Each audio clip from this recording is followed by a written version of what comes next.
Des pères qui réclament le droit de garde de leurs enfants en alternance avec les mamans. Laetitia Fouque et Benoît Henrion ont rencontré l'un de ces pères qui luttent pour obtenir la garde de leur enfant. Un cas qui illustre la difficulté de la justice à trouver une solution équitable à ce type de situation. Dans 2 mois, Nelson va souffler sa 6e bougie. Un anniversaire qu'il fêtera cette année en compagnie de son père, Richard. Un papa esseulé qui compte les jours passés ensemble. Un week-end sur 2 et la moitié des petites vacances et la moitié des grandes vacances aussi. Ce qui est assez court dans la mesure où un week-end commence le vendredi soir et se termine le dimanche soir. Depuis 5 ans, Richard se bat pour que son foyer devienne l'hébergement principal de Nelson. La mère travaille, part souvent à l'étranger. Lui n'a jamais manqué une seule visite, a mis sa carrière entre parenthèses pour jouer son rôle de père.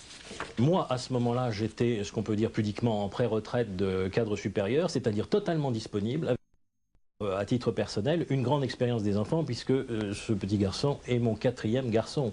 Et donc, j'ai quand même une certaine expérience de l'éducation. Et cet enfant avait toujours vécu avec moi dans son petit âge, c'est-à-dire la première année avant notre séparation, et m'appelait d'ailleurs maman. Des arguments qui n'ont pas convaincu. Même si, comme dans le cas de Nelson, elle le confie souvent aux nourrices, la mère reste le premier choix des juges. Je n'ai jamais eu l'impression d'avoir été considéré avec équité. Et malheureusement, en rejoignant l'association SOS Papa, je me suis aperçu que je n'étais qu'un élément parmi une foule d'autres papas qui étaient également en face de véritables dénis de l'autorité parentale conjointe. Des papas abandonnés qui sont sortis du silence cet après-midi en défilant dans les rues d'Amiens.